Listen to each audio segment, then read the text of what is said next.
بسم اللہ الرحمن الرحیم۔ حدود تعزیرات کو سمجھنا ذرا مشکل ہے، اس کو میں نے آسان کیا ہے، لہٰذا حضرات علماء کرام، صحافی، اینکرز، تعلیم یافتہ لوگ اس کو توجہ سے سنیں تو انشاءاللہ حدود اور تعزیرات کا مسئلہ نہایت آسانی سے آپ کو سمجھ میں آ جائے گا۔ تو حدود کل 8 ہیں جس کا منکر دار اسلام سے خارج ہے، اور وہ قرآن و سنت سے ثابت ہے، قرآن و سنت سے ثابت ہے، اور اجماع سے ثابت ہے، اور قطعی ثبوت قطعی دلالت سے ثابت ہے، لہٰذا اس کا انکار جو ہے یہ شدید نقصان دہ ہے۔ وہ کل 8 ہیں، لیکن وہ یاد کرنا مشکل ہے تو میں نے اس کو آسان کیا ہے، آپ کو یاد آسانی سے ہو جائے گا اور مسئلہ بھی سمجھ میں آئے گا، اور اسلام کو سمجھنا بھی چاہیے کہ اسلام کا خلاصہ 6 چیزیں ہیں۔ نمبر 1 یاد کرو، لکھو، عقیدے کو ٹھیک کریں، فیت، عبادت کو ٹھیک کریں، ورشپ، اور معاشرت و معیشت کو ٹھیک کریں، معاشرت، رہن سہن،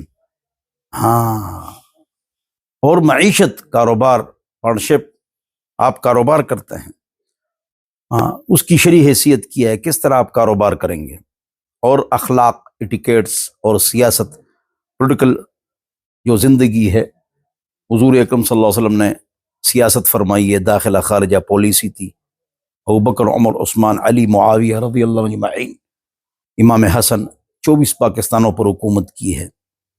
تو یہ کل 6 چیزیں ہیں، اس کو آپ نے سمجھنا ہے۔ اسلام میں پورے کے پورے داخل ہو جاؤ، تو اس سے مراد بھی کیا ہے؟ اس سے مراد بھی یہی ہے کہ صرف نماز، روزہ، حج، زکوٰۃ نہیں ہے، بلکہ آپ نے پوری شریعت پر عمل کرنا ہے۔ پوری شریعت پر عمل کرنا ہے۔ پوری شریعت پر آپ عمل نہیں کریں گے تو پھر خسارہ ہوگا۔ یہ نہیں ہے کہ نماز، روزہ، حج، زکوٰۃ، نماز، روزہ، حج، زکوٰۃ، یہ نہیں ہے، پوری شریعت ہے۔ بہرحال حدود کا جانا، اس کو آپ سمجھیں کہ 5 چیزیں قیمتی ہیں۔ کتنی قیمتی ہیں؟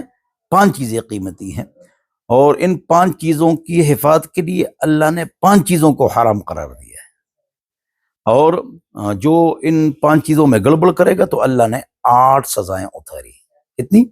8 سزائیں اتاری ہیں۔ تو ان میں سے جو ہے نا، آپ حضرات غور فرما لیں کہ 5 چیزیں قیمتی ہیں کون سی؟ نمبر 1 عقل قیمتی ہے، 2 جسم قیمتی ہے، 3 مال قیمتی ہے، 4 حسب و نسب قیمتی ہے، 5 عزت قیمتی ہے۔ یہ 5 چیزیں یاد کرو۔ تو عقل کی حفاظت کے لیے نشہ حرام ہے، بدن کی حفاظت کے لیے، اور عزت بھی قیمتی ہے، اور نسب بھی قیمتی ہے۔ تو عزت کی حفاظت کے لیے تہمت حرام ہے، اور نسب کی حفاظت کے لیے بدکاری حرام ہے۔ اب 5 چیزیں قیمتی ہیں، اس کے لیے 5 چیزیں حرام ہیں، جو اس میں گڑبڑ کرے گا اللہ نے 8 سزائیں اتاری ہیں۔ وہی حدود ہیں، حدود متعین سزائیں۔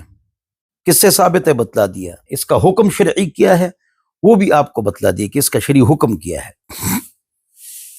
تو جو آدمی نشہ کرے گا، مخصوص نشے ہیں، سب نہیں، مخصوص نشے ہیں، وہ آپ سٹڈی کریں، اور تو وہ 100 کوڑے جو ہے نا وہ کھائے گا، 100 کوڑے کھائے گا۔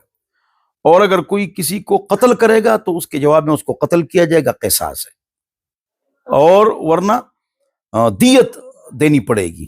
دیت کیا ہے آپ سب کو معلوم ہے، میں نئی چیز بتاؤں گا، وہ ہے 100 اونٹ یا 1000 دینار یا 10,000 درہم، آسان 36 کلو چاندی، 36 تولہ 8 ماشا۔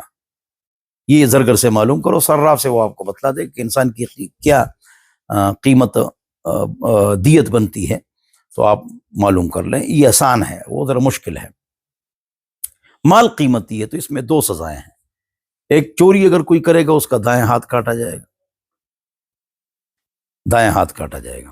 اور اگر تب جب 10 درہم یعنی 7,000 روپے چوری کرے، آج کل 2024 ہے، 10 درہم چاندی کے اس کی جو قیمت ہے، یہی مہر بھی ہے، اور وہ چیز خراب نہ ہو، یہ شرط ہے۔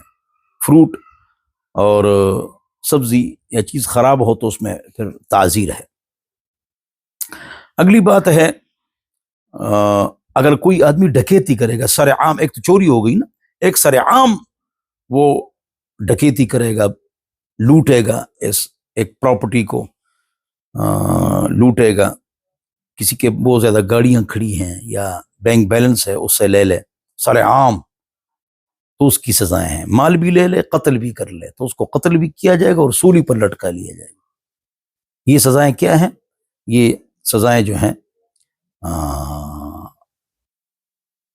قرآن میں ہیں، قرآن میں، اور اللہ تعالیٰ کی سزائیں جو ہیں نا یہ حکیمانہ ہے، جو اس کو ظالمانہ کہے اللہ پر اعتراض ہو گیا اور اس سے کفر لازم آ جاتا ہے۔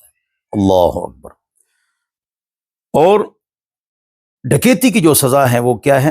وہ میں نے بتلا دی، دونوں کرے گا، قتل کرے گا اور سامان بھی لے جائے گا تو پھر اس کی یہی سزا ہے، اور صرف سامان پیسے لے جائے تو پھر دائیں ہاتھ بایاں پیر کاٹا جائے گا، اور ڈرائے دھمکائے تو اس کو جیل میں ڈالا جائے گا۔ اور امام شافعی فرماتے ہیں ملک بدر کیا جائے گا، نکالا جائے گا۔ اور اگر کوئی آدمی کسی پر تہمت لگائے گا، یہ بے عزتی کر رہا ہے، تو اس میں 3 چیزیں ہیں: اللہ کی بے عزتی نعوذ باللہ من ذالک، نبی کی بے عزتی نعوذ باللہ من ذالک، انسان کی بے عزتی۔ اللہ کی بے عزتی کوئی آدمی کر لے، مرتد ہو جائے، من بدل دینہ فاقتلوہ، جو دین کو کیا کرے، تبدیل کرے، تو اس کو قتل کرو۔ اور سزا کا نفاذ جو ہے وہ حکومت کا کام ہے۔ یہ جو افراد ایک آدمی کو پکڑ کر قتل کر لیتے ہیں شریعت میں نہیں، چاروں اماموں کا اتفاق ہے حکومت کا کام ہے، یہ افراد کا کام نہیں۔ افراد قتل شروع کرے نہ، جو ہو رہا ہے غلط ہو رہا ہے۔ بہرحال من بدل دینہ فاقتلوہ، حکمران یہ کرے، نہ کرے تو وہ گناہگار ہے۔ اور نبی کی گستاخی نعوذ باللہ من ذالک، تو پھر اس میں لی وہ بھی واجب القتل ہے۔ اور انسان پر تہمت لگائے بدکاری کی تو پھر اس کے لیے 80 کوڑے، اگر 4 گواہ نہ ہو یا دوسرے کا اقرار نہ ہو۔ اور اگر کوئی آدمی بدکاری کرے گا تو اس کے لیے رجم ہے، پتھروں سے مارنا۔ تو لوگ اس پر اشکال بھی کرتے ہیں، بخاری شریف جلد نمبر 2 صفحہ نمبر 1009، رجم النبی صلی اللہ علیہ وسلم ورجمنا بعدہ، عمر فرماتے رضی اللہ عنہ، حضور نے بھی رجم کیے، ہم نے بھی رجم کیے، اور یہ اکثر اقرار سے ہوا ہے کہ مجھے پاک کرو یا رسول اللہ، مجھ سے غلطی ہوئی ہے۔ 4 گواہ موجود ہو ایسا، اگر کسی کے مطالعے میں ہو تو مجھے حوالہ ریفرنسز بھیج دیں۔ تو بہرحال اگر ایک آدمی بھاگ گیا، اس نے اقرار کیا تھا، رجم ساقط، قاضی پیچھے ہٹ گیا، رجم ساقط، کوئی گواہ پیچھے ہٹ گیا تو وہ ساقط ہو جاتا ہے رجم۔ لیکن اگر آپ نے اس کو شوٹ کر دیا تو فوراً آپ نے پہنچا دیا، ایسے نہیں۔ اور حدیث کے مطابق توبہ کرو، بات آگے نہ پہنچاؤ، بدکاری انسان سے ہو گئی تو بس اللہ معاف کر دے گا، وہاں تک آپ پہنچا دیں مجھے پاک کرو یا 4 گواہ، پھر مسئلہ سخت ہو جائے گا۔ تو یہ اس کو سمجھنا چاہیے رجم، اور ورنہ 100 کوڑے اگر غیر شادی شدہ ہو، شادی شدہ کے لیے رجم ہے۔ اور یہ جو ہے نا 8 سزائیں ہو گئی، کل 8 سزائیں ہو گئی۔ اور جو غیر متعین سزائیں ہیں ان کو تعزیرات کہتے ہیں۔ تعزیر وہ ہے کہ قرآن و حدیث میں وہ جرم ہو اور اس کی سزائیں مختلف ہوں، یا وہ قرآن و حدیث میں جرم تو ہو لیکن اس کی سزا متعین نہ ہو ہی نہیں سزا، تو پھر قاضی اپنے ثوابدید پر اس کے لیے سزا مقرر کرتا ہے 39 کوڑے سے زیادہ، 39 کوڑے سے کم نہیں۔ اور اگر وہ مستقل وہ جرم کرے تو پھر وہ تعزیر قد یبلغ مبلغ القتل، پھر تعزیر قتل تک پہنچ جاتی ہے۔ تعزیرات ہزاروں کا ہو، سینکڑوں کا ہو، لاکھوں کا ہو، وہ قاضی کے ثوابدید پر ہے۔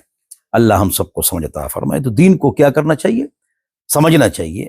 اللہ تعالی ہم سب کو دین کو سمجھنے کی توفیق نصیب فرمائے، سمجھ عطا فرمائے، عقل عطا فرمائے کہ ہم دین کو سمجھیں۔ تعزیرات اور حدود یہ میں نے آپ کو سمجھا دی، اور شریعت کا خلاصہ 6 چیزیں ہیں، اس کو یاد کرو۔